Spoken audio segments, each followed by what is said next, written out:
Well, here we are. And boy, let me tell you, do I have a group with me? I am telling you, this is a full house. And I am really excited about this because here we are. It's like an after event. Well, it is the after event of the F&I Master Series Forum, the Digital Age. And boy, we have some conversation going on here as far as what does it mean to be, I don't know, this digital transformation? What is that all about? How does that impact dealers? What processes do we really put in place to really make an impact, in our stores? And yeah, I think it does matter because anytime that you can be more efficient in your processes, obviously is going to make a bigger difference. So we're going to kind of talk through that and we're going to talk about, you know, these best practices and, what forward thinking individuals, talented individuals in the industry. So here's the thing. It's not all about me. I've got some of the most talented individuals here in the industry. Kerri Wise, definitely talented individual here in automotive retail, and we're going to talk through what does it mean about connecting the disconnect. And then we're going to talk about Wendall Hardy, and he's going to talk about what's really real. What can we expect? I mean, about dealers to, can they actually implement some of these best practices that maybe even Kerri talks about that really helps to make that greater impact when it comes to being more efficient, connecting the disconnect? I don't want to talk for Kerri, but that's what this is all about. And then Wendall Hardy, I'm telling you, you have put a lot of work and effort in your stores to really make it completely digital from traditional to digital transformation, and why that matters. Why does that matter? And then Matt, I got to tell you, you're just cool. You just tell it the way it is. The Wess Automotive Group, awesome, good people, and you're going to be talking about, what's happening there in your group. I mean, I think you had an announcement earlier this week about being in the top 150 automotive group. So congratulations there, Matt. Thanks. I know you guys worked hard to have that achievement. And so you're going to talk in the real world sense, right?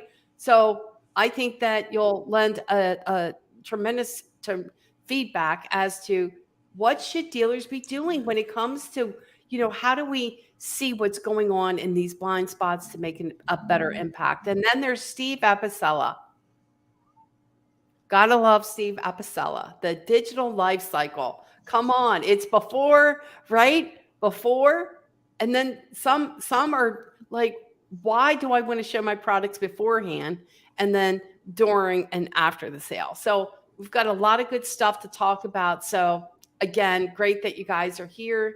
Let's make this thing happen. Let's go. Let's talk about it. And thank you guys for being here. So hopefully we have everyone else here. I know that there have been some issues with LinkedIn. Hopefully I don't have them tonight like I've had them. And I try to go ahead and make sure that everyone gets the invite. So hopefully that happened right. Yes? So with that said, it doesn't matter. So it's going to be the best. They're going to find us, and that's all that matters. So, Kerri, with AutoFi, introduce yourself, if you will. And, so your mission with AutoFi is to, how do you see this digital retailing? What is that all about? And sort of kick us off, if you wouldn't mind. Yeah. Hi, everyone. I'm Kerri Wise. I'm the Chief Marketing Officer for AutoFi.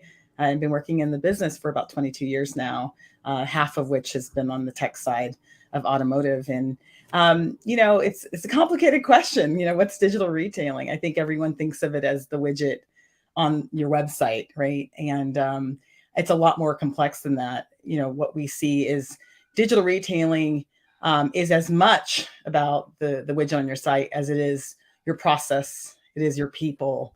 It's as much about bringing your showroom to your website, but probably the most important part of what we talked about was how do you take this technology and these digital tools and arm your people with the experience. We see on AutoFi about 20% of consumers that start the experience will make it through the credit app. It's about 18% to be precise. And that's just through our experience. That's high. That's a high number.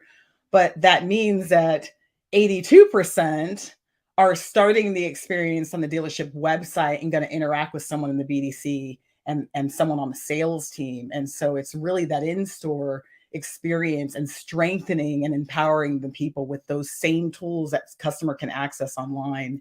That's a critical part of digital retailing.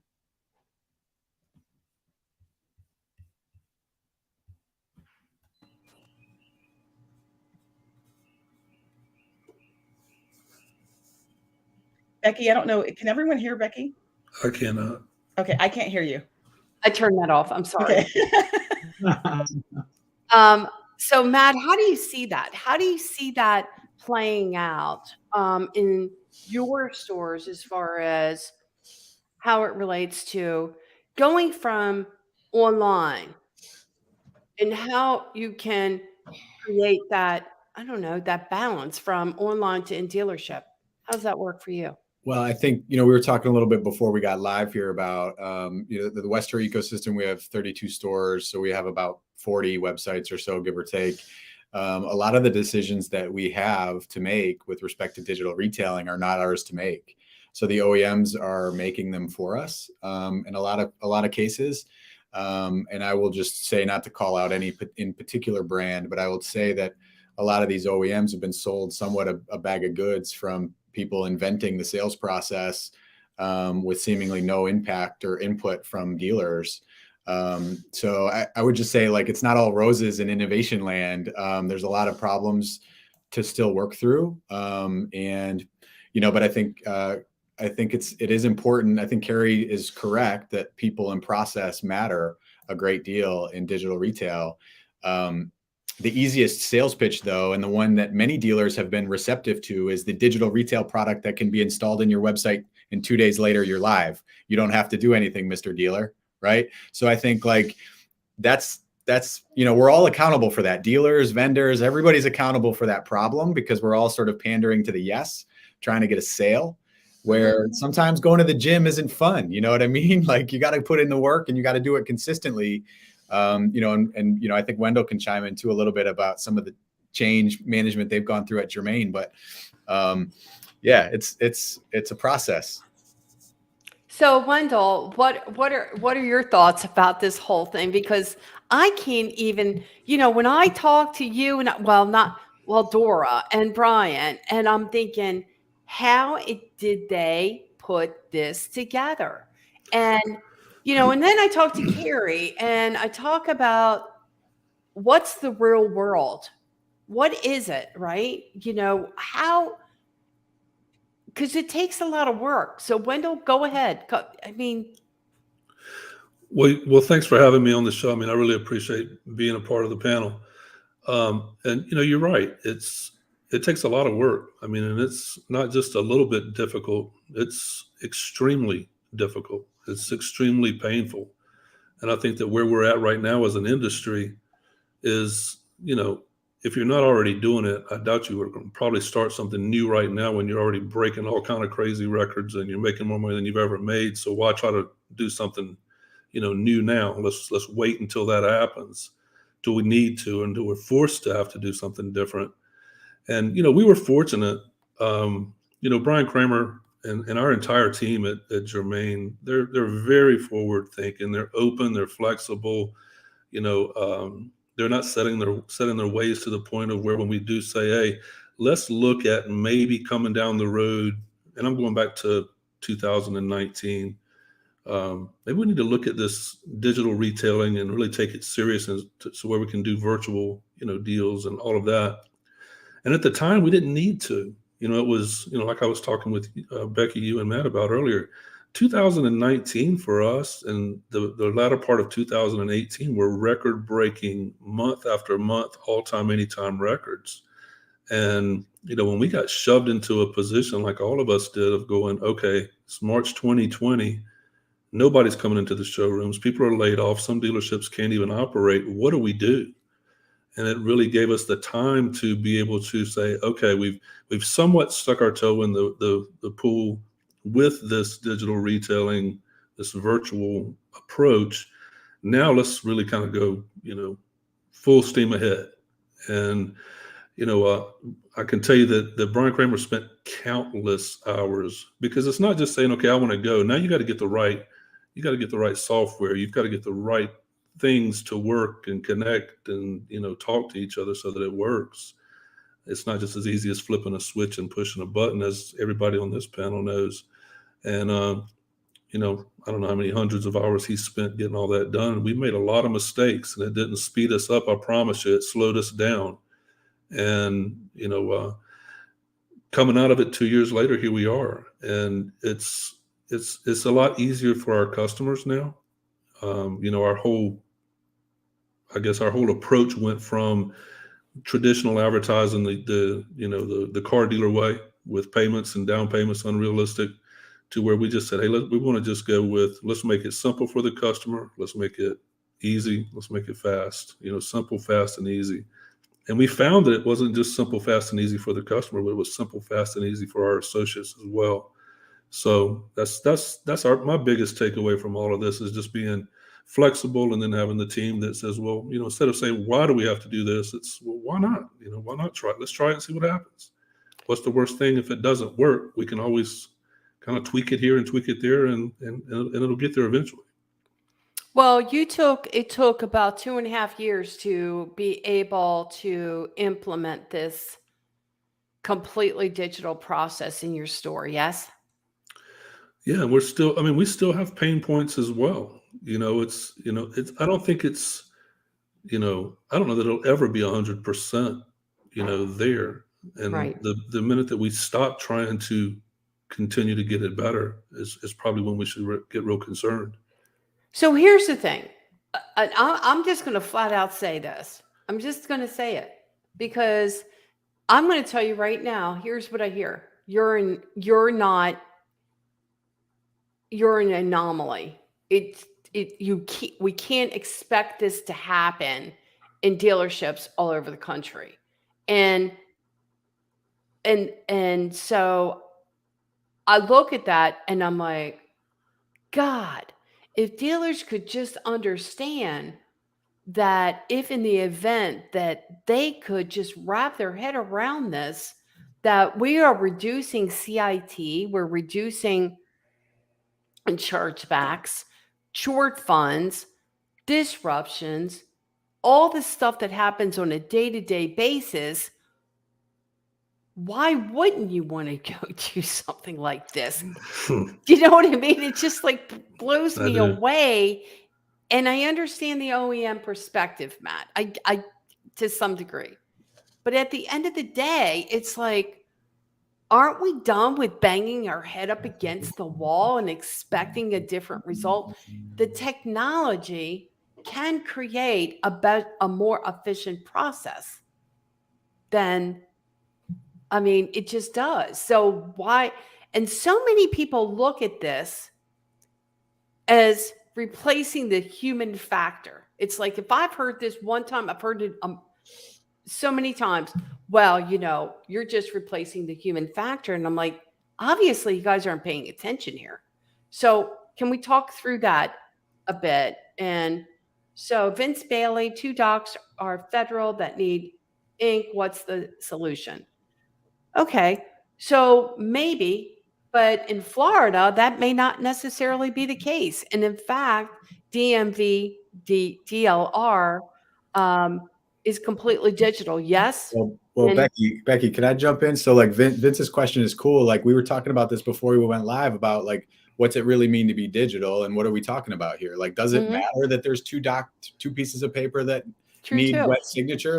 Fine, get the so it, maybe there's different solutions in different states, different ways to address it. But like, I think the main point is about addressing friction in the process, right? Like, I think we all are in alignment there of like, the smoother we can make the process, the more informed we can make customers, the better prepared we can make customers to come to the dealership, or we go to them, right? And being flexible in that sense, the better the whole experience can be for everyone, right? And I think that's, throughput through the dealership is going to matter. We didn't talk about this macro environment, but we should. I mean, we shouldn't be naive to the fact that we moved away from price point advertising because there's a shortage of new cars. Right. Like we didn't do it because we were all excited about not having lease payments. We did it because we have a, 200 customer list long, or 800. Some of my stores have 900 customers waiting in line to get a new car. So what do we need to discount cars for? The market has decided, right? Right. Right. So while that is actually a benefit to trying to be a little more digital up front in the website process, I'd say, because one of the biggest challenges that we experienced at Herr in 16-17 in our digital retailing process was, how do we address the disconnect between discounting on a new car? What do we price our cars at online versus what do we do in store? All of our cars were priced at MSRP online, but then in store, we'd be willing to discount. But we didn't want to discount everybody and all the time. So there was this like arm wrestle over like, well, what's our price? And I know some dealers have moved to like triple net or like unlock pricing or whatever, but we couldn't resolve those two differences because not every customer was starting at the website, and a lot of loyal repeat customers were coming into our stores because they've already done business with, the same salesperson for the last 20 years. So there was a real interesting problem that's not sorted out yet, by the way. No, like, no. I think chat tools and some of like connecting via video chat and other things, like connecting humans at the store to customers at home, I think is a great win, as a lot of products are trying to, integrate those touch points. But yeah, it's like Wendall has alluded to a bunch, like it's a process, it's a journey. It's you have to keep working at it. And I don't think it's a finished thing ever. Like we're talking about this 5 years from now. Like, how do we do this better? How do we be more streamlined or efficient? Like how do we do that? So it's the same panel, Becky. Just call us up 5 years from now. We're ready. Matt, I feel like I've been talking about this for 20 years, right? Like the whole digital journey, right? But one of the things I think and that we have to talk about is that I think the consumer ultimately is going to drive the change, just like they do in most industries outside of automotive. Automotive is one of the few that has been protected, right? Us just having franchise laws has protected the industry from having to move or change relative to other industries. But I think even the discussion on price, right? And the fact that there's a different price online or different price depending on who you are, if you take a step back from a consumer standpoint, when I talk to my friends outside of this industry, that's very confusing, right? Because they don't buy any other product where it just depends, right? In terms of pricing. I mean, I'm happy to like weigh in. I mean, look, certain things, incentives, stair-step 100%. programs. Yeah. Like there's a lot of reasons why that's like very valid reasons for dealerships to think differently about pricing, especially when you're talking about ownership loyalty or repeat business. I think, Steve, you got some like life cycle stuff on your mind. Like we think about how many cars did you buy at Herr, right? Like, do you live in and around where we live? I think there's always exceptions to the rule, Yeah, but I think we can come up with a lot of reasons why it won't work. But there's a segment of consumers that aren't on the edges of complication. Like they're pretty straightforward. They apply for military. Different products are different or simple. Hondas, lots easier than trucks. I get it, but Matt, we can come up with reasons why it doesn't work. This whole conversation, I would say, I agree kind of where Kerri is going with this because, and I'm going to let Wendall kind of go here because we really can come up with some of the reasons why it can't work. And the reason why I'm there, and let me tell you, and I think where I'm coming from on that, is if I could tell you how many times someone told me something couldn't work in my career, that Becky, I don't know what the hell you're talking about. There's no way in hell this is going to work out. It is not going to happen. It's you can just forget about it. And it turned out that they were wrong and I was right. I mean, and I questioned myself, am I crazy? Have I lost my mind here? And I understand that you're trying to take it on in I mean, you're obviously a massive automotive group and you're dealing with a lot of different factors and a lot of different moving parts. But if we could simplify it to some degree and realize that some of this absolutely works, just to the point. So to clarify, like, I'm not saying it doesn't work. I'm just talking about the real world executional challenge Yeah, the dealership has to execute against these opportunities. So hopefully that somebody listening on the other end of the fence doesn't think, oh, it's all easy and it's all It's possible. always you. Got it. Yeah, exactly. We're on the same page. Yeah, Yeah. I mean, just it's about people. Like, look, forget about digital retailing. Just answering the phone. Like, do you do a good job when the customer calls your dealership? Right. Like, straight up, when they walk into the dealership, do you do a good job of greeting them?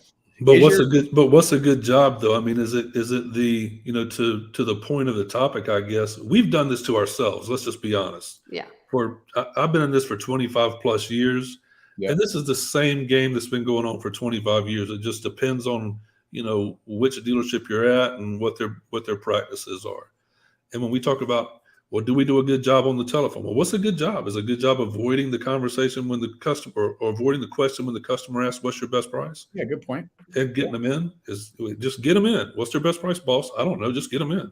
You know, that's what we've been conditioned to do. Similar challenge to, like, well, what's a good job in digital? What does that even mean? Right. You get 100% digital. Is that good? Or did you like cut some people out of the process? Or right? Like, so accountability, like humans, I think, is what we're all saying, right? Totally. I'd love to jump in here. Yes. Sure. Nice to meet everybody, by the way. Hey, Steve, I meant to go ahead and make sure that you had.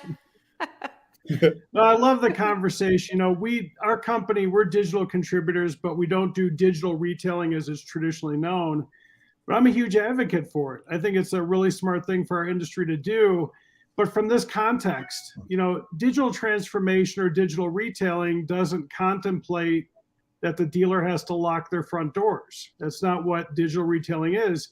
Digital retailing is to simply cast a wider net to connect with customers the way some customers want to connect, and remove those things that have been longstanding pain points in our industry that customers really don't like.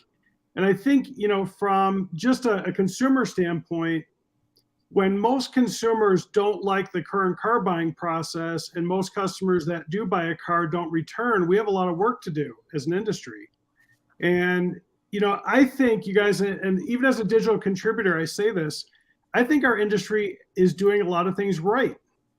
I don't think it's all broken, but I do think there are disconnected from reality things that have been longstanding pain points that we have to correct. Even a topic of, when you hear people say, let's figure out the desired result and then work backwards from there. So then the question becomes, for our industry, are we only trying to sell a car and maybe an F&I product too, or are we also trying to earn a reoccurring customer thereafter? And we have to look at it from that perspective, that are we trying to deliver digital retailing, or are we trying to do digital life cycle and connect it? And where that comes in for me is we do everything from the sale beyond. And the desire for us is to work with companies like AutoFi and others, where we change the definition of digital engagement into that entire life cycle. So that after a customer buys a car, that's not the end of the transaction.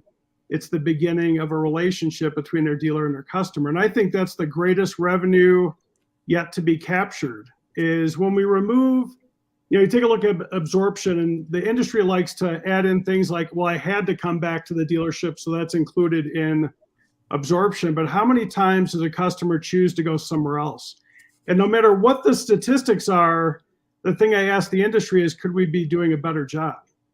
And I think that's where we have to look at it from the total scope of the dealer-customer relationship, which is before, during, and after, and make sure that we're creating one continuous journey, because that's the very thing that differentiates the brick and mortar dealerships from the 100% online retailers, is their unique ability to also locally service their customer. That should be a critical cornerstone of that value proposition, not just why buy here, but why return here? So Like that. so here's how I see it. I see it from both perspectives. I see it in almost in a dealership environment. And we keep doing what we've always done because you know what? It has been very successful. It just has. And it's just, we do it and we don't think twice about it. But if in fact we end up having to think through some of this, then we will realize, there's a lot to this that that we have to There's really some serious implement to make implications. that change. What about, let's talk about pay plans. Talk about F&I profit as a profit center, right? Like, Wait, see, I don't see where a pay plan or how that in of itself really would make a difference as whether or not I'd be a player. let me help. And I know that is scary because I get it. But no, it is. No, it is. It really is, Matt, because here's the thing. When we went to menu selling, and I know I'm dating myself, but when we did, it scared the crap out of a lot of people. They didn't want nothing to do with it. Are you freaking out of your mind? You're going to be completely 100% upfront. What about how I get paid? Becky, I get paid on producing sales and products. And now you're telling me you want me to do a completely different type of concept presentation, if you will. And how does that affect me? How does that affect my pay plan? And so, yeah, I think that there is something to be said about that. No, well, I guess I would make the point, like, I always try to think about through the lens of a consumer, right? And I think we're in line with like friction and showing payments and affordability and like helping customers through that process. But there's obviously a big reluctance to displaying or selling F&I product up front. There's a huge fear for that. Well, where's that fear come from? Probably not Wendall's cat, but like, is it Wendall's cat? No, but there's a big fear from a dealership who, right next to my office is the finance director. We have a lot of fun, spirited conversations about, I bet you do. about what's good, what's bad, like, what's required. Like, is that 40-minute presentation in the box required? Is it but our highest paid employees, some of our highest paid employees are F&I folks, right? Sure. Because they're paid on a clean line through gross generated in the F&I department. And, so it creates this political bubble, if you will, internally of people who don't want to disrupt that success, right? Because they're individually compensated in such a way that it works. The current model works for them.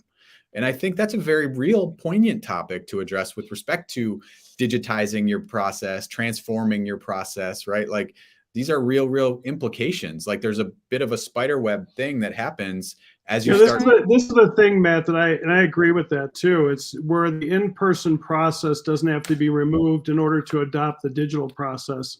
Right. For example, in our technology, we ask a dealership, if F&I revenue is so important, then why do we leave it to just the micro moment of the F&I menu presentation alone?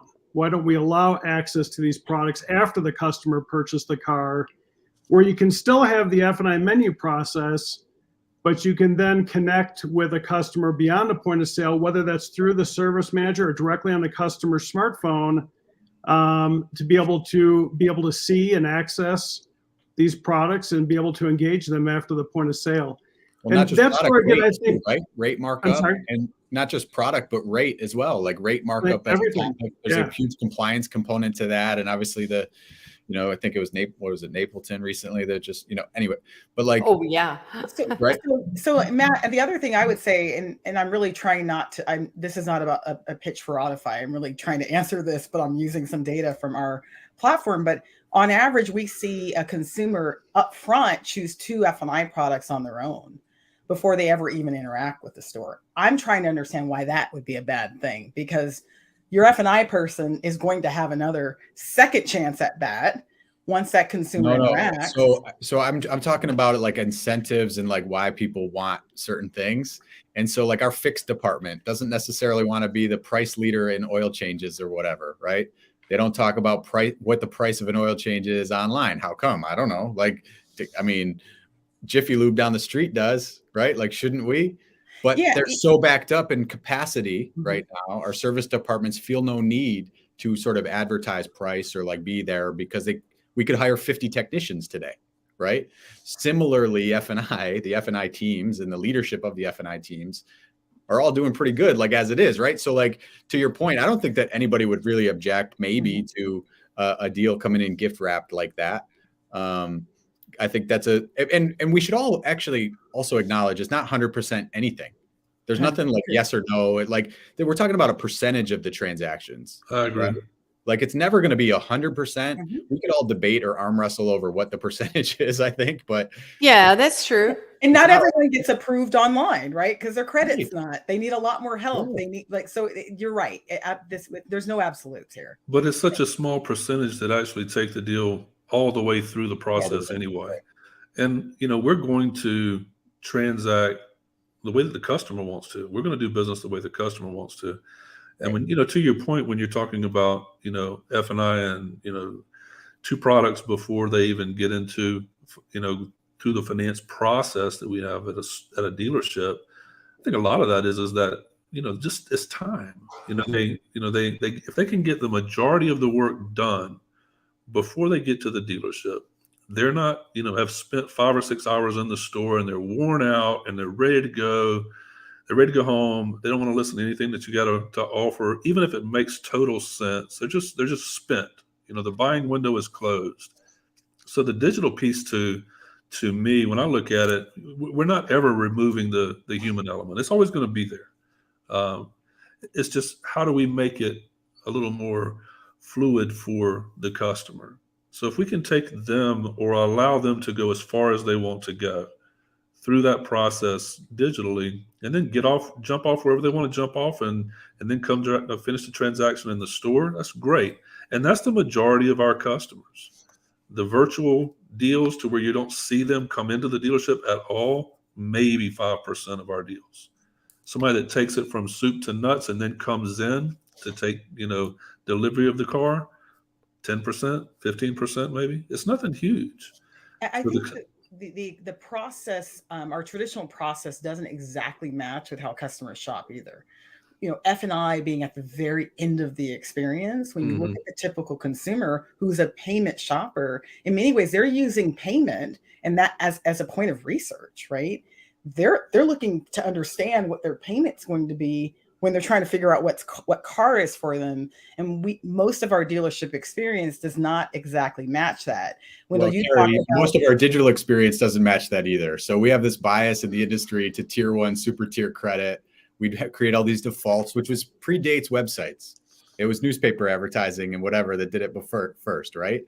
So I've talked to some other national players. Interesting if your data suggests the same, but one digital retailing company I talked to said 9 out of 10 customers do not change the default credit score. Okay.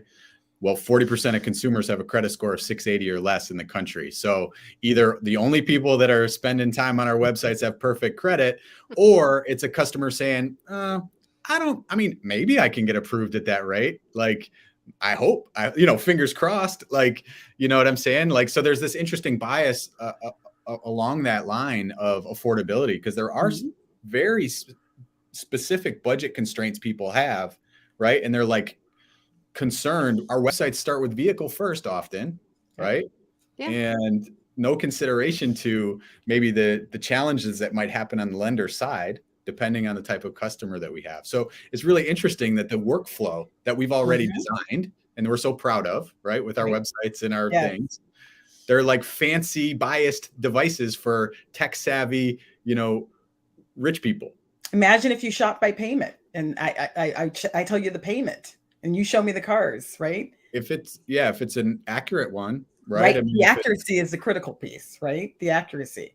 Yeah, Wendell brought up something that we see a lot in our post-sales interaction, is that when customers buy F&I products after the vehicle sale digitally in our platform, we ask them one single digital question at the conclusion of that, which we get a high response rate on. That is, why didn't you buy this product when you purchased your vehicle? Understanding that, a good F&I menu presentation is 100% of the products 100% of the time. Our biggest response rate to that question is, I didn't know the product was available. And that doesn't mean that the product wasn't presented. That just means in that micro moment of the F&I menu presentation, after they've gone through the car buying process, they ran out of time. They were fatigued. They weren't listening. They weren't absorbing it. But most of these products that we sell inside of our platform happen in the first 15 to 30 days after the customer left the dealership. They're still buyers, but with our auto retailing industry, everything leads up to the point of sale. And then for most, the customer is digitally abandoned thereafter. Mm-hmm. And that's, again, where the money's on the table for our industry, is that, are we trying to sell cars, or are we also trying to earn customers? And when you earn a customer, there's so much more meat on the bone for everybody, where we give them the opportunity. Is it our mission to sell a car? Of course. But is it to also earn a reoccurring customer? That's more than just words. It takes process and commitment to really be able to do that. Well, to your point, Stephen, you're right. I mean, if you're not seeing, if that customer is not coming back to you for service, we've really dropped the ball in the sales process somewhere big time. For them to drive to the next Toyota store is 30 minutes away. For them to, bypass us to go there, we've had to do something really, we've had to drop the ball big time in our sales department for that to happen. I think to that point though, Wendall, is that this is, I think, one of the challenges for our industry, if we do desire more than just the one-time transaction, is we can refine the hell out of the sales process and we can refine the hell out of the service process. But if we don't connect the two together, we're going to lose people. As everybody knows, business is built on relationships. We all know that. We all honor that. But good, long-standing relationships require good communication. If we stop communicating to one another, it's over. Yeah. And what happens here is, for most customers, when they buy a car, it's a transactional thing. That you sold me a car, I bought a car, and that's it. And there are certain leaders, obviously, Wess, Herr. I mean, I know you guys. I don't do business with you guys, but I know you. The reason why you're a big dealer group is because you're good at taking care of your customers and you're earning customers beyond transactions. For us as a panel to help our industry, I agree. We can't just look at the people that have done it right. We've got to lead people to the solutions that you're able to replicate that over and over and over again. And I look at, people don't like the example. It's relevant to our industry, is Amazon. Everybody uses Amazon all the time. There's nobody on this panel, there's nobody watching that's never used Amazon, and there's nobody watching that doesn't use them multiple times a week. But Amazon's not a $1 trillion plus valued company because they can digitally sell something one time. Amazon is the retailing giant because they figured out the desired engagement before and after the sale that keeps their customers coming back again and again and again and again. And that's where, again, I'm certain, my opinion's biased, but digital life cycle with a customer is the ultimate goal beyond the one-time transaction. Well, let me just say, I all day long agree. I just feel like quite a few, frankly, that feel like this, every time we talk about digital retailing, every time we talk about this efficiency, using technology, somehow or another cuts into their profit, somehow or another takes away from this human factor. And they are not educating themselves to have a better understanding of what we're talking about. It has nothing to do, with how I see it, about affecting this human factor. It is taking and helping to be more efficient. And every time we can be more efficient is going to impact our results, period. Even with Streamline, Matt, even with what you offer there, you have a widget, you have technology that makes it so much easier to find a car based on what the customer's credit criteria and budget is. It's just simple. You go through the inventory. It's simple.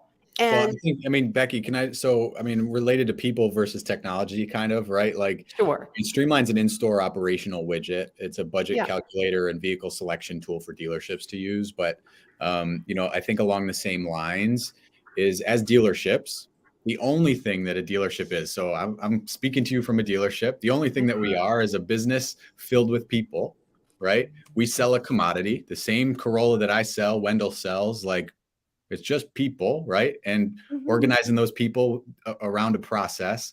And to Steve's point about caring about lifetime value of a customer, I think is always been a part of at least our company's DNA. That's Scott Beeler, our president and CEO. He says, we got this mantra of better than even, right? So we try to do things the right way. When we screw up, we say we're sorry. And when we screw up, we try to make you better than even. So we're not just trying to get you caught up to how we screwed up the situation. We're trying to make it better than even. And so I think that's a belief in the long-term value of a customer. And like, our small little metropolitan area in Buffalo, New York's got 1 million people in it. It's a pretty stagnant population. People aren't moving in and out all over the place. Like, if we start burning bridges, that's not going to be good for our business long-term, right? Regardless of the tools that we use or how slick we think we are, all of that. So I mean, but I believe technology, and Wendell alluded to this too, Kerri alluded to it, like, technology's got to inform the people at the dealership and make it better, right? And it's not an easy button solution to replace the people. It's got to make the people. I feel like I would I think that if people in the industry, and I've seen them, I mean, I'm there. I'm in the stores. I'm hearing it. I know it. I'm there. They just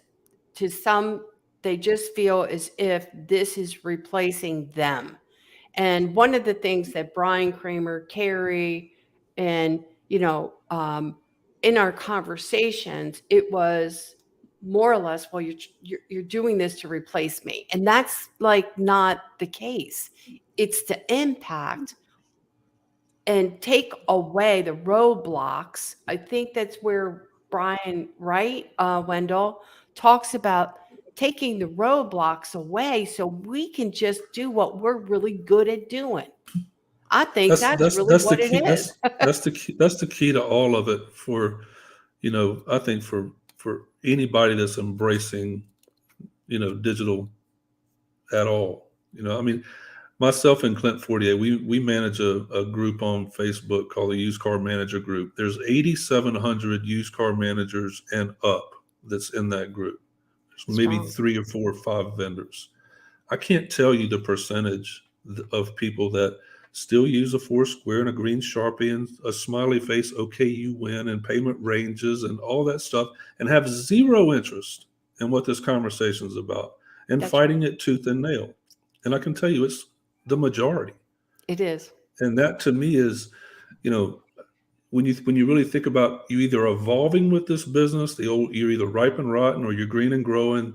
If you're not evolving with how the customer wants to do business nowadays, it's going to be tough. And it's not just, we're just talking a couple of years of this, really. What's it going to look like 5 years from now, 10 years from now? I'll second what Becky and Wendell you're saying is, I've got tons of respect for Kerri and AutoFi and certainly Brian Kramer and everything he's done, and Streamline, what you guys have done over there at West Herr. I think technology, when it's done the right way, removes the pain points that makes the in-person engagement better, period. Yeah, there it is. And when we look at the things that people like to call the disruptors, some call the gargoyles at the gate, being these 100% online retailers, I think the 100% online retailers took advantage of a moment where the brick and mortar dealers weren't paying attention, and where customers were saying, I want this to be simple, I want it to be transparent. But the brick and mortar dealers still have this really unique part of their value proposition that the 100% online retailers don't. And that's to uniquely and locally take care of those customers better than anybody after the point of sale. Yep. As long as we continue to make that part of the value proposition, that we're not just here to sell you a car, we're in it for the long haul, that's where the industry, the brick and mortar part of the industry, will prevail, because it can. And that's where, again, I say this so often because, Becky, you're right, it's a pain point. People think that digital transformation means throwing away all the in-person things that make the dealership unique, and it's quite the opposite. It's there to Well, enhance it. yeah. And Kerri, I think you were going to say something along those lines. I think, when we talk about profitability, part of profitability, it ties to efficiency. When you talk about one deal, the number of people who get paid on one deal, the number of people who are involved in one deal, the number of times the customer gets passed in a traditional deal, we could all agree that the process is inefficient. And technology streamlines that. We have a dealership, for example, who's armed their BDC with our tool. And when a customer asks for a payment, and I think, Wendall, you alluded to this earlier, when a customer asks for a payment, the traditional answer is, we can't give you that, right? You got to come in. And they're sending the customer a remote deal and enabling the customer to interact with that deal and even go through the credit application and get a firm offer of credit. When they get that link, when a customer gets that kind of link, we call it a remote deal, we see a 200% increase in that customer continuing on to the credit app. And so when you talk about, that's not replacing people are still involved in that, but that's empowering people to be able to engage the customer earlier in the experience versus the traditional processes. I can't answer that. You have to come in. Amen. Amen. I can tell you how many times I've done my own mystery shopping because I was doing some sort of a research or presentation for somewhere, somehow. And I really wanted to see what is the effective rate when it went to calling in the stores, the chat, to find out a subvented interest rate for that was it. It wasn't a big deal. I wasn't even talking subprime. I was like, what's your subvented interest rate? Well, if I could tell you how many times I got put on hold from one store to another store to another store, we'll get back at you. Oh, by the way, you're just going to have to come in the dealership for that. I'm like, are you kidding me? Why would you do that? I would sit there with a GM and I'm like, I just put a call into your chat. I'm just kind of messing around. And how long is it going to take for them to get back to me? Well, we're going to get back to you on that question. I'm like, it's only a subvented rate. You know what I mean? So I think it is dysfunctional. Let's call it what it is. I don't understand why we can't. Matt, you and I have had this conversation. I've had it with John. Why can't we do a better job in BDC? Why are we saying to customers in BDC, just get you in, just come on in, don't even worry about it. Let's go, let's go, let's go. They show up 2 hours later. You and I already had that conversation too, Matt. And then they're not real happy because then we find out they don't qualify for a car. And okay, so what did we end up really doing in that whole thing? And why aren't we doing a better job in tackling that and getting more information into our BDC departments or talent into that BDC? Or I mean, go further. If you might say, challenge, why does a BDC department exist at all? It exists because here's how it exists at West Herr. 15 years ago, when internet lead management services were required by OEMs, we had a custom CRM that we had built ourselves. That wasn't a certified ILM. So we had to use another one. We used at the time I forget what it was called. It doesn't matter. So the BDC, we created a new team to use this other tool, right? We had our own CRM and we had this other thing. And that was the formation of our BDC. Now, 15 years later, we're talking about, well, how do we get better store engagement with our internet leads? How do we talk about real-time chat engagement with our salespeople and managers and trade appraisal through trade pending? How do we get our used car manager to engage with that lead fast? And we've created all these extra steps. We have inventory managers that just work vAuto. We have sales assistants that help, do deliveries. We have BDC people that help make appointments for the salespeople. Like there's these layers that we've created over time, sometimes well-intentioned, right? But like 15 years ago, it was about response time. and it was about make sure you respond to every lead like in a minute or whatever, right? And it didn't matter what you said, just respond, like, right? And then we've kind of moved into this, like, give them what they want. And I love, I've heard it from a couple people tonight, like the Panera model is my favorite. I always use Panera as the example. Like, they've created technology when they're within their infrastructure, whether it's a kiosk or it's a delivery or it's an in-store pickup, order online. They have a lot of flexible ways that that customers can enjoy buying a cheap sandwich from Panera, right? And that's, like, to me, the perfect model of how technology should work. Now, I've never worked there, but I bet if there was a Panera employee on the phone or on this call, they would have some real opinions, positive and maybe negative, about how technology has changed. I know there was a well-documented article about Chipotle workers getting crushed by online app orders.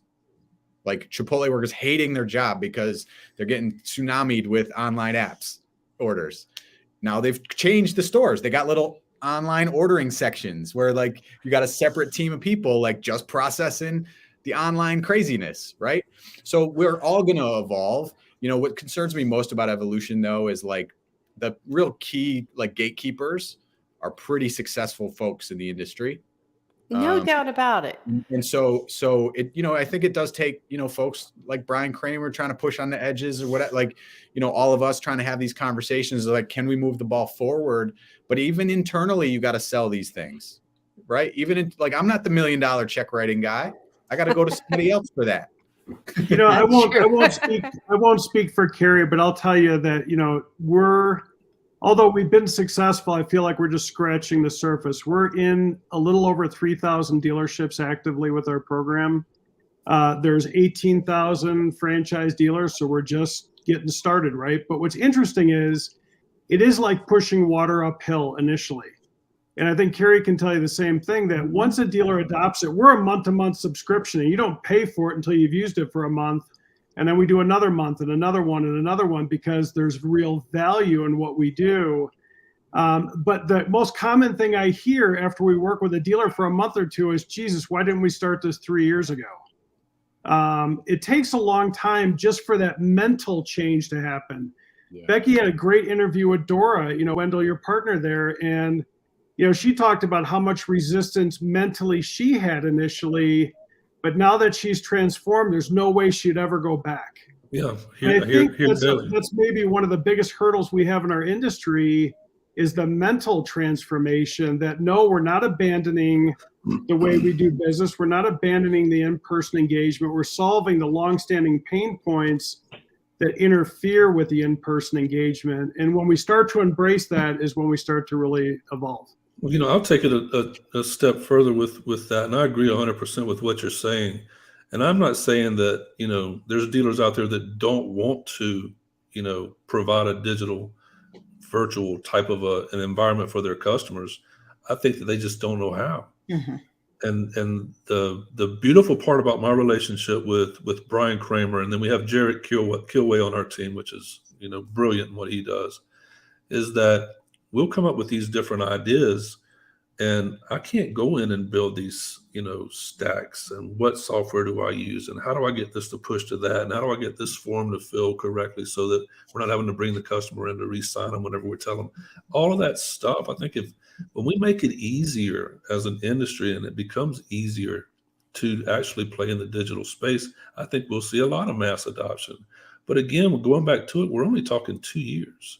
I don't think really anybody was seriously, maybe with the exception of Matt and another handful of groups out there, not very many people were, going full digital prior to, March of 2020. Correct me if I'm wrong. 4 times after the year after the pandemic, 4 times in growth just after that year, because of exactly what you're saying. And I think a lot of digital retailing companies saw that same thing. The scary part of that was you had dealers who just signed on because they had to during the pandemic and didn't necessarily buy into it, right? Which means it didn't necessarily work how it could have worked. And I think leadership buy-in is the big part of, I think, what Steve, you're saying, is that, if the leadership doesn't buy in, and then if they don't hold their teams accountable and enforce them and get the buy-in, then it's not going to work. We had a GM, for example, who was signing on with us, and the F&I folks were fighting him tooth and nail because of the profit center and profitability. And what he said to them was, show me your last 10 deals, and then let's see the 10 deals that come through this tool. And surprisingly, there wasn't a big difference in profitability. So that's one tactic, but either way, it's about helping your people understand, like, why is this a good thing? Why it's not replacing you? Why this is going to help you do more? We always say, like, how do we help our A players do more? And then, Kerri, as you know, then we have to deliver. We have to. It can't be just a great sales pitch. When I bring in 37 additional F&I products per month per rooftop, and they pay me $500 subscription fee for that, it's worth it. There's value there where we're just opening another revenue conduit that was otherwise previously lost. And the same thing, whether, Wendall, to your point, I know you feel this way, and Matt and everybody I'm sure feels this way, is first of all, how many customers makes it worth it? Most dealers would say, we have to open the door so that we can get everybody. This has to be accessible to everybody, whether you want to put Oculus glasses on or walk through the front door. We want to make this accessible to every single person, and then be able to tailor our approach. So ultimately, we do more than sell a car. We earn a customer thereafter. And, again, I think every step that we take in that direction, we only improve. And I would say, just to come full circle, I don't think the guardrails at the gate, in my opinion, is the 100% online retailers. I think they just did something intelligent while they could. I think the guardrails at the gate is ourselves. It's our own self-limitations that we create when we put up barriers that will help our industry be healthy and grow. And I feel like it is a matter of education and taking the time to educate yourself, taking the time to be involved in these conversations. You and I talk about this all the time, Steve. And I'm like, where is it? Where is it? Let's talk about it. I want to hear what you have to say. I want to hear your voice. All I hear after the fact, well, it's not the human factor. You're taking away, you're replaced. And I'm like, but where are you getting that from? And so it's so important to be involved in these conversations so that you have a better understanding as to what this actually means.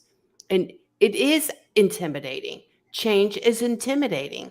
And we may have to change some of our behaviors as we take this on. Well, there's varying degrees of jumping in the pool, and Wendell made it, you said it great, dude. Like, just like a lot of dealers maybe listening, maybe not, whatever, like, don't know how. Right. Yeah. And, I think, like, for whatever reason, I was thinking about McDonald's and, like, the franchisees at McDonald's. Like, they didn't invent the kiosks and, like, the process there. And, McDonald's as a corporate thing. So Toyota as a corporate thing. So I think, like, there's baby steps in the right direction. And I think as a dealer, like, being open-minded to what the OEM is suggesting is a great first step, right? Like, regional groups and groups like brands like Herr and others have different challenges to overcome to be a brand, right? Like, the Carvana stack is what it is. It doesn't have the same dependencies or reliance on technology partners, mandated rules and regulations and things, right? So, but as a single point dealer somewhere or wherever, like, if you're intimidated by it, great place to start, I think, is your OEM partner. Because look, we don't make the cars either, right? Like, we're relying. So I would like to share something here with y'all, because I know I've been putting this on hold a bit. And Katie, she says, hearing and experiencing the resistance to digital is astonishing to me, especially in 2022. We are not asking anyone to change what the process is, just how to complete it. We no longer rely on conference rooms for all meetings, or a Rolodex on our desk for contact information, or a handwritten letter to send a message to someone. But that doesn't mean we aren't having meetings, collecting contact information, sending messages. We are just doing it differently and more efficiently. So I had to share that. with. Katie, that's a great point. She writes comments like I do, doesn't she, Becky? Yes, she does. I write a book, Fills not up a the freaking screen. couple of words. There's a dot at the end because there's several sentences that didn't make it on there. I love it. Becky, No, she's exactly right. I saw Michael Dean Offmouth on here too that commented. Another great guy out there. One of the things I think about a lot, especially Wendall and Matt, on this topic about we don't create our solution in an incubator. We do it at the dealer level. And I know AutoFi is built the same way, is that, it's through our in-person collaborations where we work with the dealers that are forward thinking and we say, what can we do to make this process even better? And how can we remove the pain points? And it's one of the things that has shaped what our company is when we've seen this massive vacancy about, and I always say, then what? You acquired a customer digitally. Then what? You sold a customer a car. Then what? Because there's so much more to it than just this one part of the dealer customer ownership experience together. And we have to connect those disconnected parts if we're going to leverage the very essence that makes the brick and mortar dealerships different from everybody else. And what I said earlier too, I think this is really important. So if somebody dismisses Tesla and Carvana and Vroom and all that because it's only 3% of the business, at what point does it raise somebody's eyebrow? When it's 5%, 10%, 15%, 20%? At what point does it become a topic? And I agree. I think this was mentioned earlier. Dealerships are very, very profitable right now because they can charge more money for the cars that they have. That's not going to last forever. And is the time, especially when the dealer is super profitable, to invest in itself for what is inevitably going to happen next, which is we're going to compete once again for selling cars. It's going to happen. It's not just who has the car. At some point, we're going to be back to that old competitive model. So, this is a great time for dealers to invest. And I do think, Matt, one thing I would say about the OEM topic would be, from a dealer standpoint, just in my opinion, is that dealers have to really protect dealer choice. And I think they're losing that the more the OEM mandates what happens. Because I know, again, and I don't work with Kerri, I don't get a benefit from AutoFi, but I sure as hell know that AutoFi is 10x better than what I've seen from OEMs directly. I didn't pay him to say that, I promise. I missed that. Kerri, how much you Katie, paying? so Katie, this is what Katie says. Wendell, you're my favorite because of your cat. Seriously, though, I appreciate this conversation and thank you for sharing with us. I just wanted to share that with y'all. My cat's cool. I got 3 labs, but they're on the other side of the house in my bedroom. So it'd be really noisy in here if they were over on this side. No, I think it just takes guts to change. I think it does. I think that there's a lot, you have to think through to make that decision to pull the trigger. I mean, it's a tough pill. I mean, Brian, I'm like, at first when I was talking with Brian, I'm like, well, who pulled the trigger? I mean, to get your owner to say, okay, well, we're going to go ahead and change everything that we've been doing. Yeah, we did that. It's easier to. Oh, sorry. I'm sorry, Kerri. Go ahead. Yeah. Oh, sorry about that. I was going to say that it's easier to disrupt yourself than to be disrupted by. We talked about the Carvanas and the Vrooms and these companies that are building share. But I think what I would commend Wendall and the Germain team is that they are out ahead. And there's going to be a moment when the market kind of returns back to norm that there's going to be dealers now that are going to be trying what they have been testing, or I shouldn't even say, but for 3 years now, right? And so I think putting your toe in the water, whatever that looks like, right? That might not be end to end, but I've been talking to dealers about reading the lead notes for 15 years, right? Literally, the customer went through the experience online, and let's just make sure that we look at those notes and pick the deal up where it left off. Even just the simple things about consistency and meeting the customer where they are is a starting point to digital transformation. Well, Kerri, you and Steve both talked about how you deal with, dealers, and it starts at the top, or you're dealing with GMs and it starts at the top. That's the culture that's set inside of the store. But if that dealer or that GM doesn't have the support staff underneath, because they're not there 24/7, and great ideas die because of the fact that everybody that's on the team is drilling holes in the bottom of the boat while you're rowing. Amen. And so, we've got uh, a particular culture at our store to where if we say that we're going to go ahead and commit to doing something, we're going to do it. So when the backs are turned and everybody's gone home for the day and we've still got the crew there from, 5 o'clock to 8, 9 o'clock, we know they're doing it that way. And if you don't have that, it's a huge waste of time. So, I mean, when we talk about basics and going back to basics and fundamentals and execution and all of that, I mean, you better have a 100% buy-in or it will die. Well, the first time I heard Brian say, in order to successfully do this, you have to burn all the ships in the harbor. And what he means is you got to remove all the processes that either create a fallback position or create resistance to the transformation itself. And I do think, when I hear that, and I want to remind people, it's what I said in the beginning. Do I think dealerships are doing a lot of things right? Herr certainly is. I think they are. They're doing a lot of things right. And I think a lot of dealerships all across the board are. But there's processes that sometimes don't just need to be refined. They're completely missing that can strengthen the relationship between their dealer and their customer, leading to more revenue and more meaningful loyalty. And, I always challenge any vendor. I don't care what you do. I call it the dealer support community because that's what we're here to do. We're here to support the dealer. I think all of our missions are exactly that, to help the dealer make more money and create more meaningful loyalty with their customers. And if we're not doing that as a vendor or support community, we should probably rethink what we're doing. That's exactly the mission for us, and it's exactly what the dealers need us to do.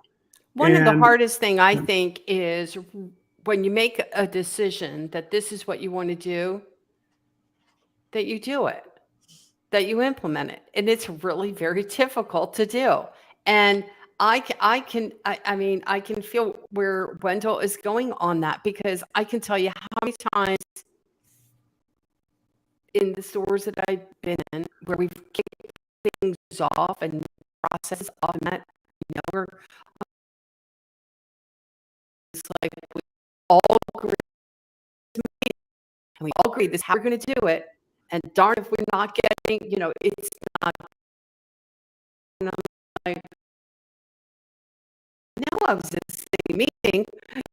You didn't agree with what we just said, and now all of a sudden we're. I love all you. Super. Oh. Here's what I would say: we don't go to the gym and run a marathon.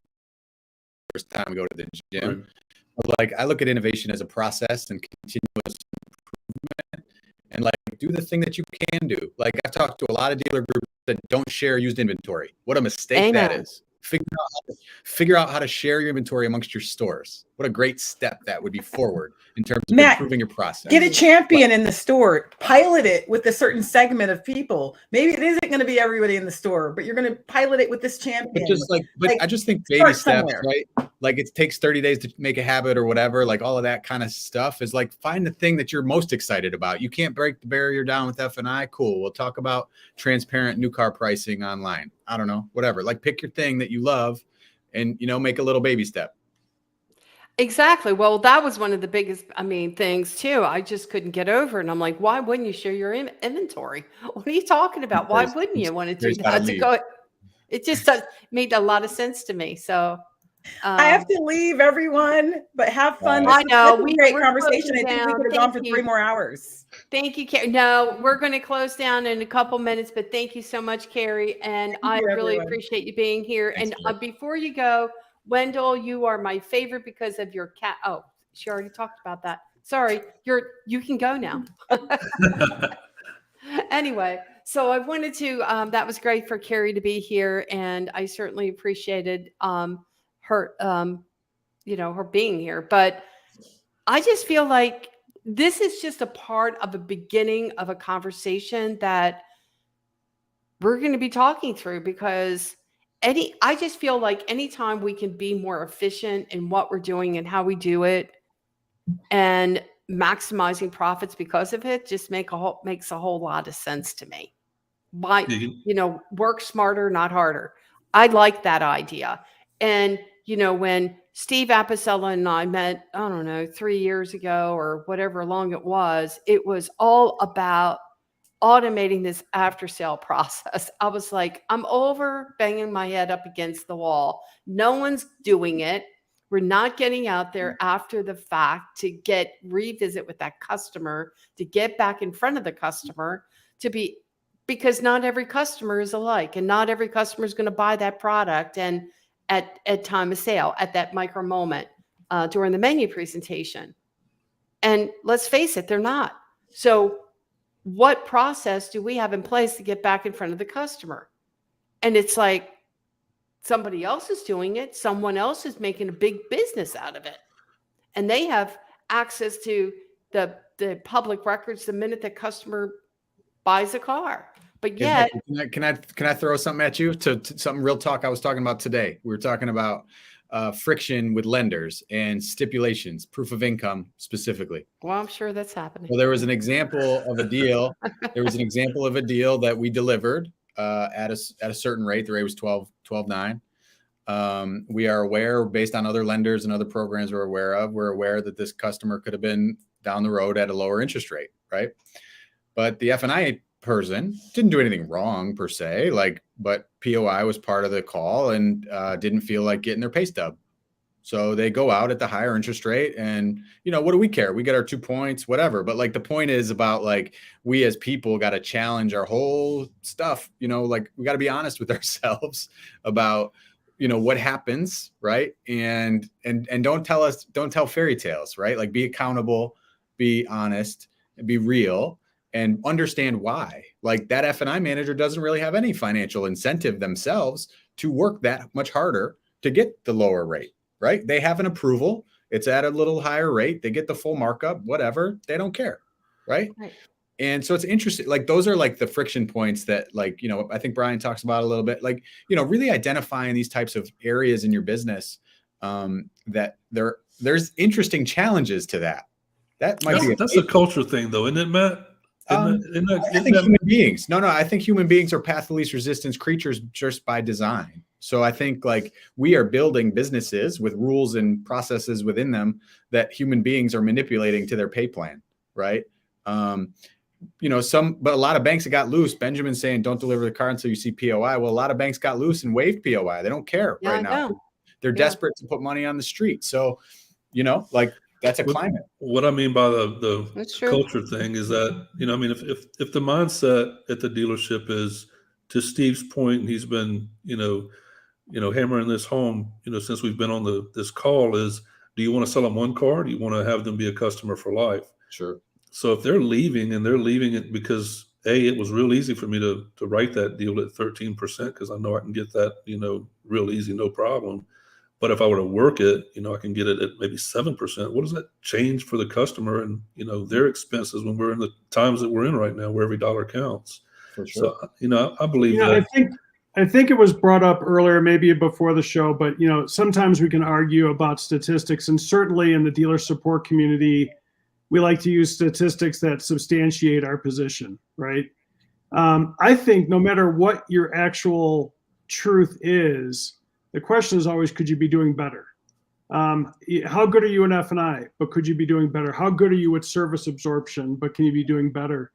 And that's where, again, casting this wider net to get back to, digital transformation.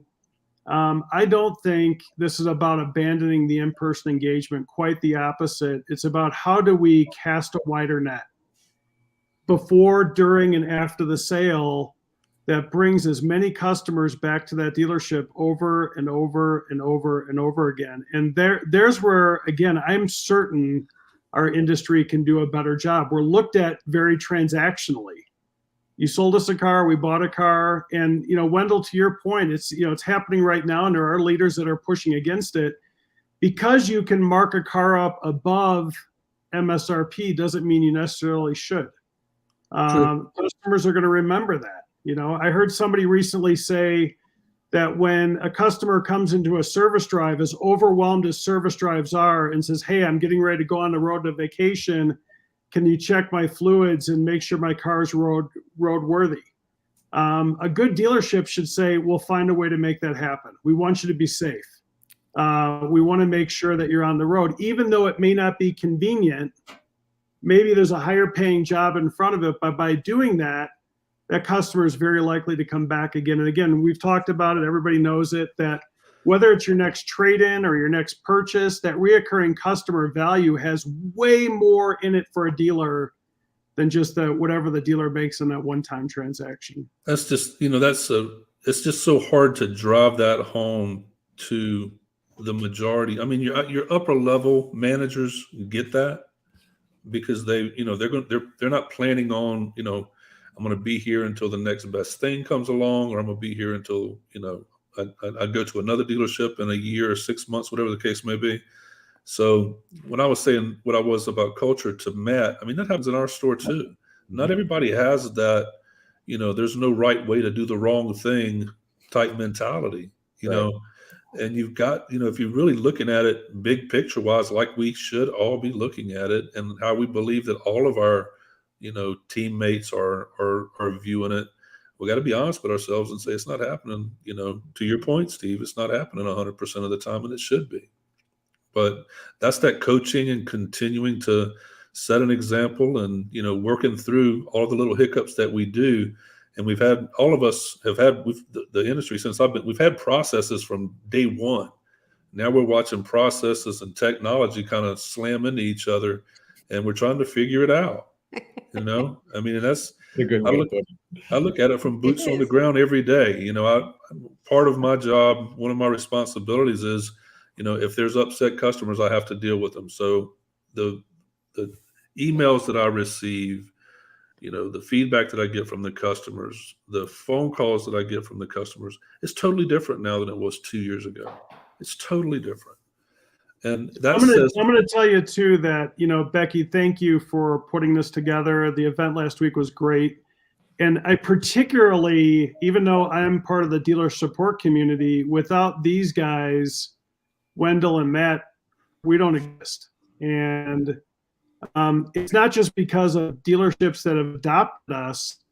It's because of what we've learned from the dealers that we partner with.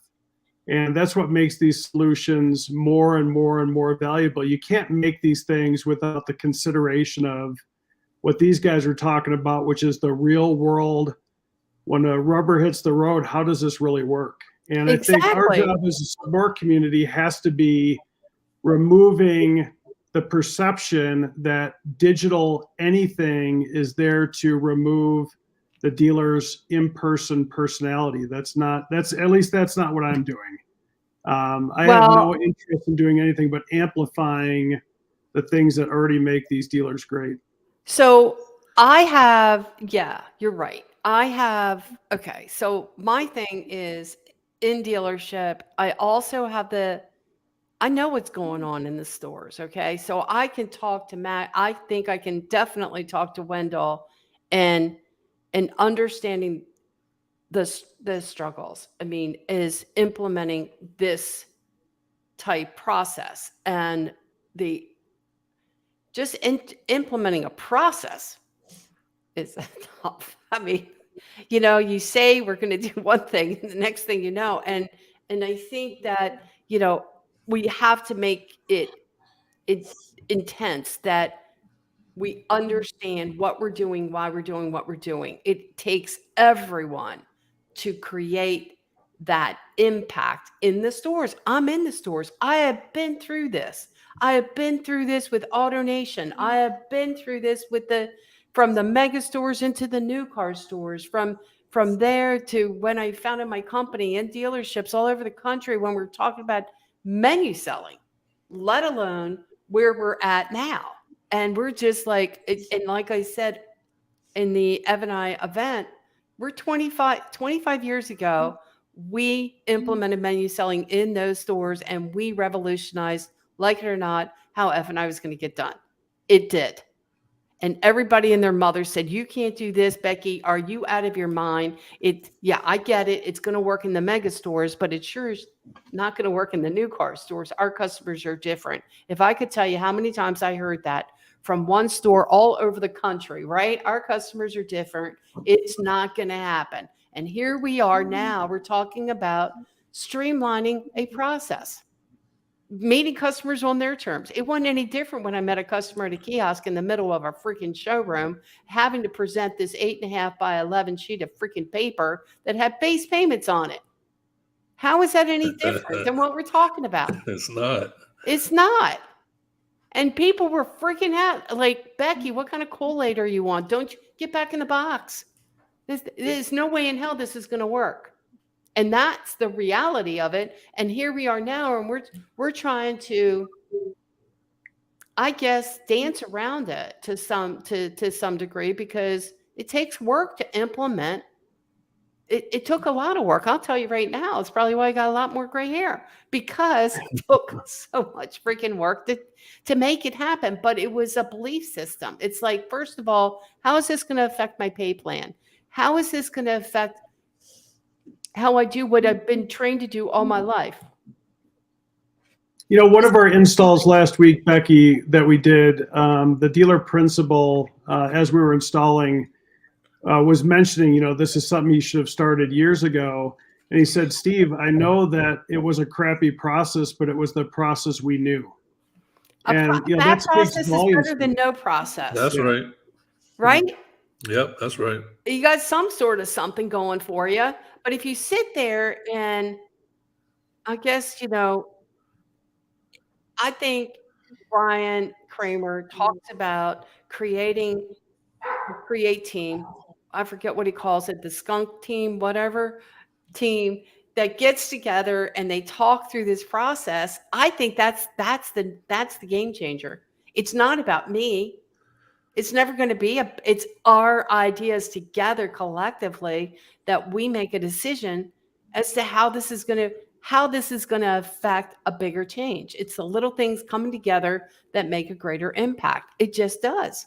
That's how it works. That's how it works at our store, though. I mean, there's not one decision where, you know, hey, here's what we're going to do. Y'all run the play. It doesn't go like that. I mean, there's 3, 4, 5 people in the room, and we poke holes in it. If we agree that, you know, it's going to happen, then we roll it to the next phase. And, you know, it just doesn't start today.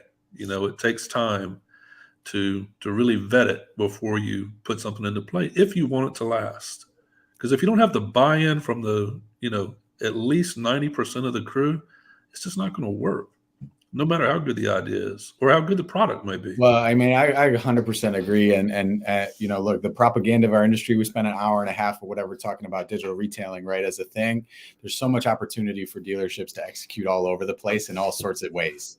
It could be in the service lane. It could be, you know, delivering a car to somebody. It could be, you know, getting that car wash figured out. It could be giving a gift card to that loyal customer. Like, there's so many ways to execute in our business, right? And I think that's what's exciting about the business. Is why, you know, we can have roundtable chats like this.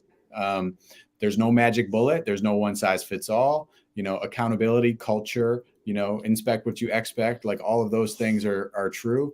You know, Benjamin Morin's talking about AI. Look, you could bet on AI, you could bet on humans. I don't know, whatever. You figure all that out. You will arm wrestle about it. But you know what I mean? It's like this process that we're all on together, and just trying to be, you know, set good leadership expectations, communicate with your teams well. Right. I don't think making sweeping changes is necessarily the right move for everybody. That's a hard pill to digest.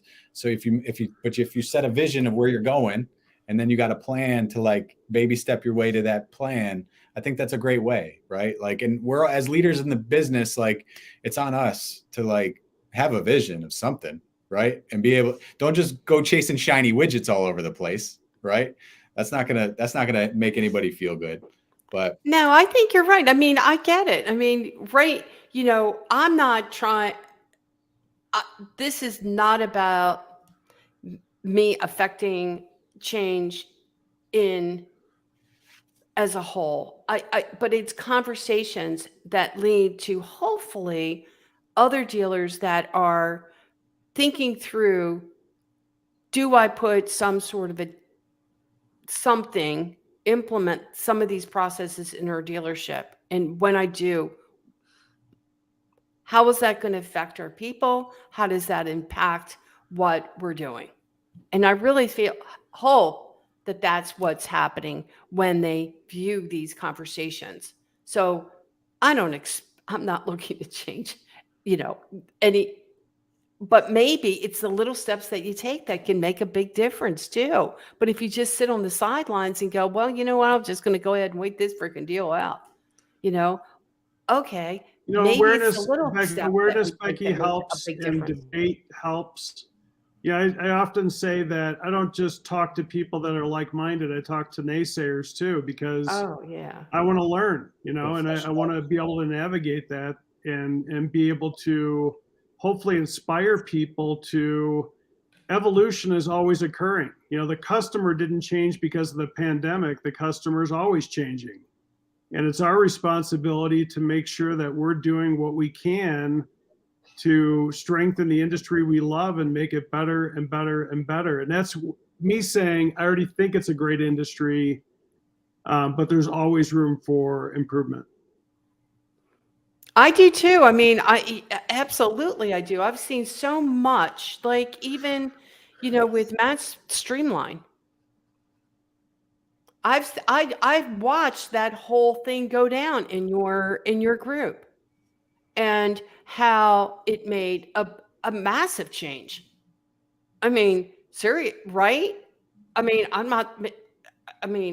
Yeah. let But me it not put was words over in your years. mouth, Matt. I would love to say it was like an overnight thing, but it's over It years. wasn't. Like it takes time. Like auto alerts, different subject, but like auto alert as a tool, life cycle marketing tool. It took years to get culturally adopted into Herr for salespeople to realize, well, what a great filtering mechanism of my owner base. Which ones should I call? The ones that are in the best position to upgrade their car. Like that seems very obvious to say out loud, right? But you got to communicate that 7,000 times. You know what I mean? And like keep reminding people about the mission and directionally where we're going, about lifetime value of a customer, like, all of those things. So there's it's a process and a journey, and you got to embrace it and be open to it. In some ways, I think the customer changed a lot. In some ways, they haven't changed. Success through something will spread the word. And the reason why I say that, so I'm in another group, as you well know, Matt, and here comes I don't know, a sales associate that was working for Herr, and they came into this other dealership group, and come to find out, they're like, "What? Don't you have Streamline in here?" I'm like, "Where are you from?" And she's like, "I'm from I worked in New York, and of all things, darn if she's not working at the Herr Automotive Group." And I'm like, "What is the chances of that?" But that's how you spread it, right? It is through success, through other people that make an impact. It just does. Yeah, Steve said it good. I mean, the vendors on the listening, like we all have a responsibility as vendors to provide value to clients.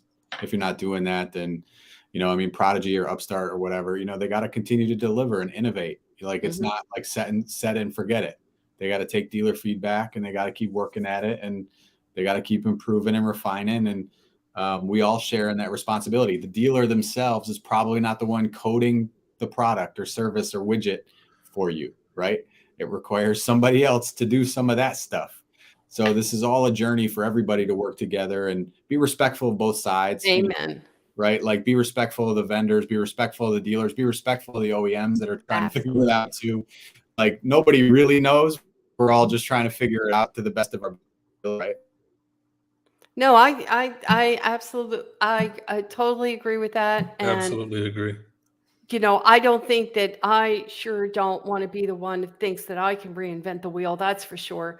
I just want to make a little impact, and if I can make that happen, that's what it's all about, making my life easier.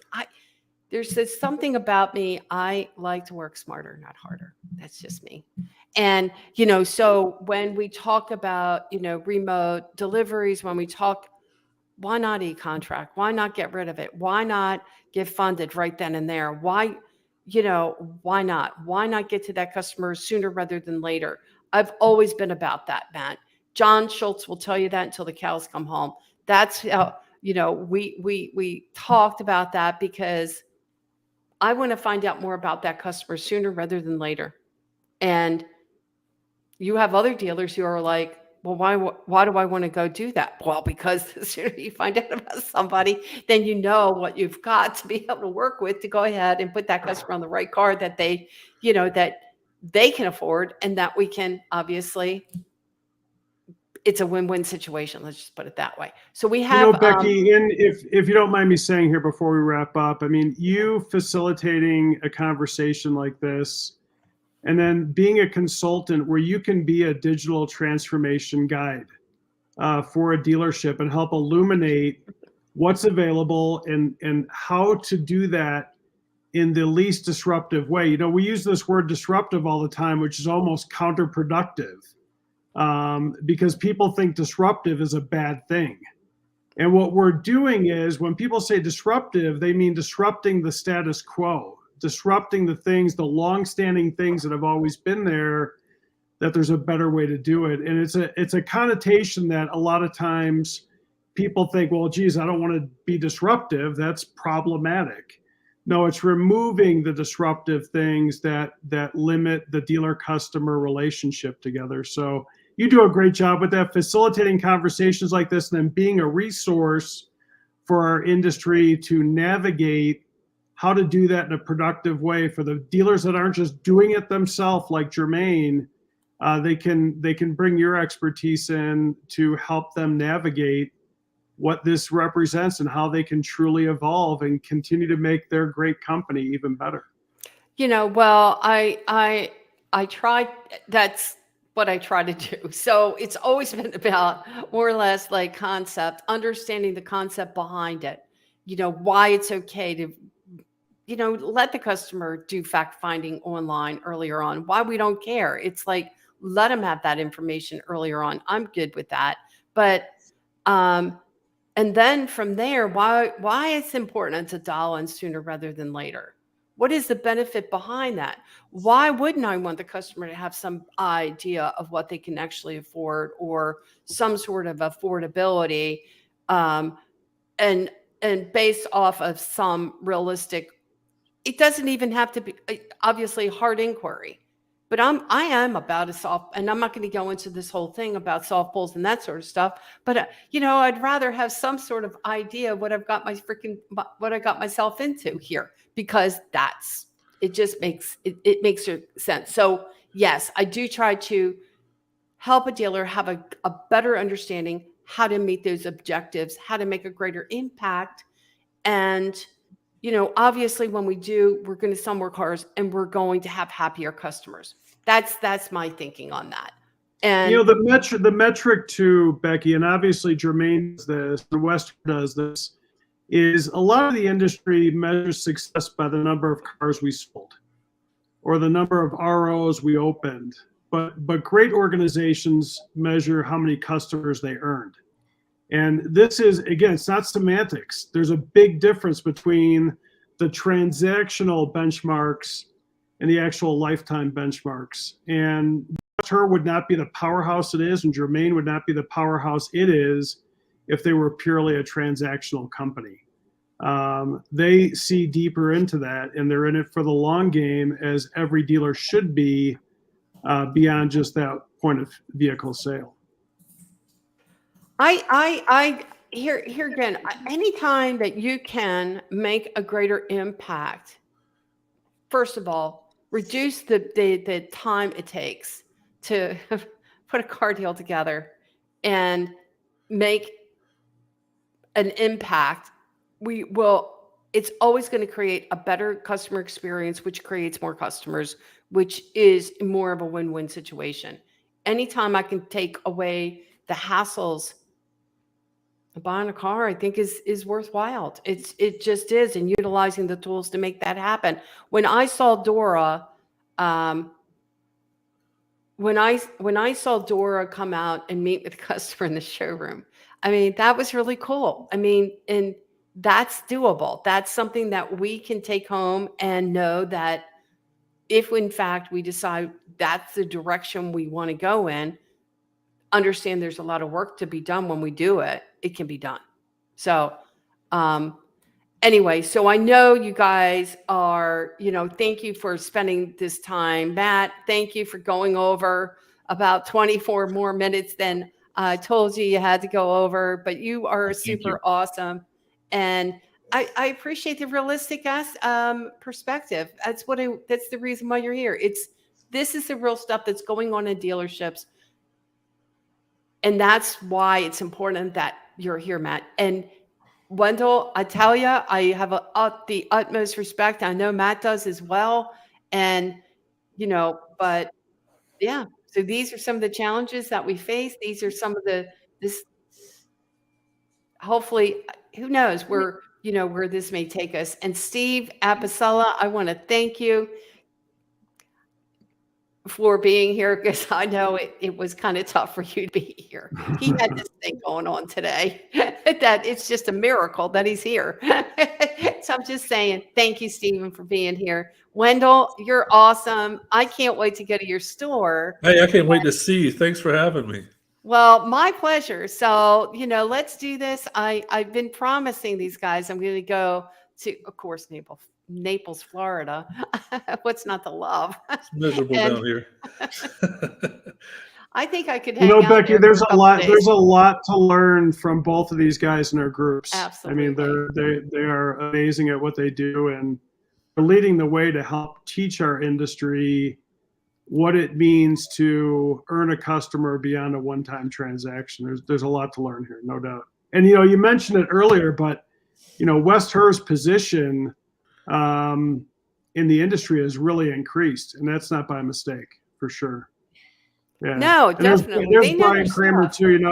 And I know this has been said a few times, but it takes leaders and voices like that, but then it takes teams like Germain to pull that off. I mean, it's Brian leads it, but there's a team of people that are champions over there, no doubt.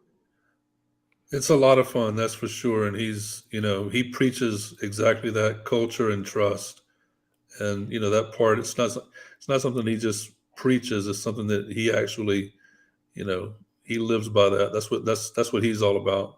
And so it's fun to be on the team, with the people that we have, and then of course with a guy like Brian that's always forward thinking, and just going out of his way to help you in any way he can.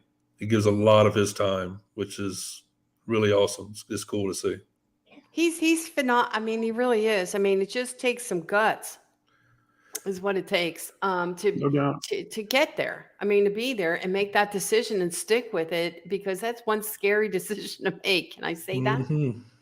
I mean, it's really scary. I mean, you guys are, generally without all this stuff going on, you guys are doing anywhere from 500-600 units. The Germain, how many stores does Germain have, the group?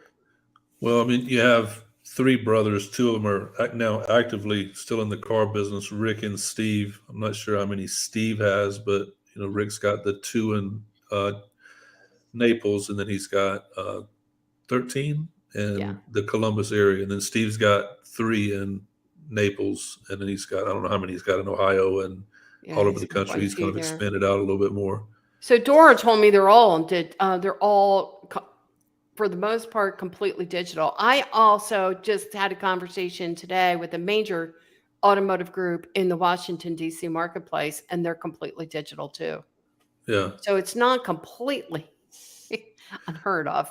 And I was like, wow, I was impressed, because, I kind of thought, other than Champ, that sort of thing, but these guys are pretty aggressive in the marketplace. So, hey, Becky, thank you. And guys, really nice to meet you.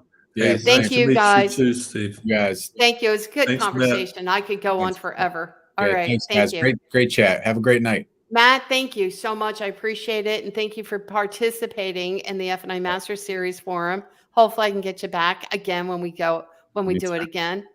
Got to get you back. Thank you, Stephen. Got to get you back. Thanks. And Wendall, thank you. Appreciate you. Appreciate you guys and your time. Good Thanks, night. guys. Good night. All right, bye.